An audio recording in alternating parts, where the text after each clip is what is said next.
మార్చి 3 సంపూర్ణ చంద్రగ్రహణం నియమాలు అండ్ జాగ్రత్తలు. ఈ తప్పులు అస్సలు చేయకండి. నమస్కారం. ఈ ఏడాది మార్చి 3వ తేదీ మంగళవారం నాడు పాల్గొన పౌర్ణిమ, హోలీ పండుగలతో పాటు అత్యంత శక్తివంతమైన సంపూర్ణ చంద్రగ్రహణం రాబోతుంది. మంగళవారం ఇల్లు శుభ్రం చేయవచ్చా? గ్రహణం వీడిన తర్వాత మనం స్నానం చేయాలా లేక ఇల్లు తుడవాలా? గర్భిణీలు ఎలాంటి జాగ్రత్తలు తీసుకోవాలి? ఇలాంటి మరెన్నో సందేహాలకు శాస్త్రోక్తమైన సమాధానాలు ఈ వీడియోలో తెలుసుకుందాం. వీడియోను చివరి వరకు చూడండి.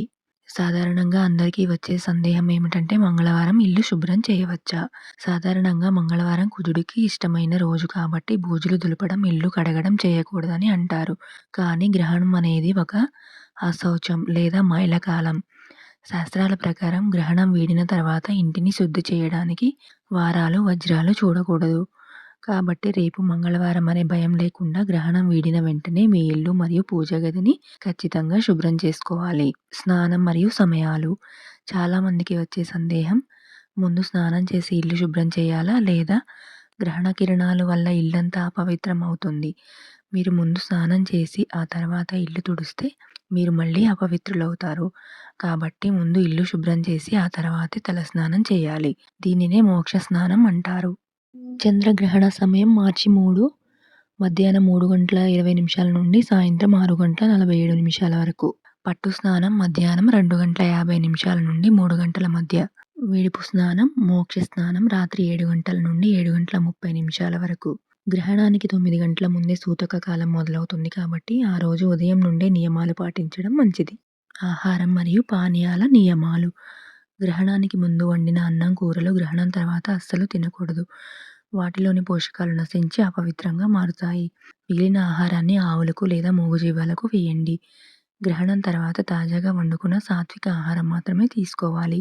మరి నీళ్లు తాగవచ్చా అంటే ఆరోగ్యంగా ఉన్నవారు ఉపవాసం ఉండడం శ్రేయస్కరం.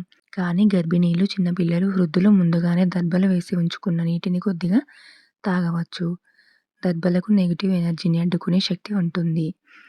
గర్భిణీ స్త్రీలు చేయకూడని పనులు. గ్రహణ సమయంలో వీటిని అస్సలు చేయకండి. నిద్రపోకూడదు.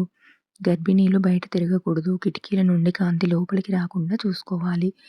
కూరగాయలు కోయడం, కుట్టడం వంటి పదునైన వస్తువులతో పనులు చేయకూడదు. టీవీలు, మొబైల్స్ చూస్తూ సమయం వృధా చేయకండి.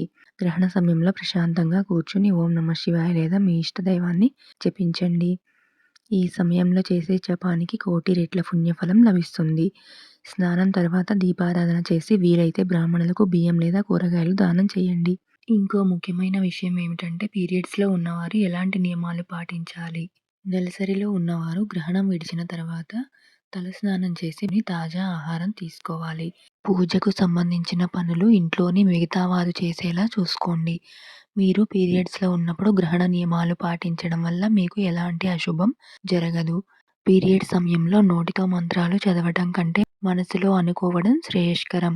భయంతో కాకుండా భక్తితో ఈ నియమాలు పాటిస్తూ దైవ చింతనలో గడపండి. ఈ సమాచారం మీకు నచ్చితే వీడియోను లైక్ చేయండి. మీ బంధుమిత్రులకు షేర్ చేయండి. మీకు ఏవైనా సందేహాలు ఉంటే కామెంట్స్లో అడగండి. ఇలాంటి మరిన్ని ఆధ్యాత్మిక విషయాల కోసం మన ఛానల్ని సబ్స్క్రైబ్ చేయడం మర్చిపోకండి. ధన్యవాదాలు.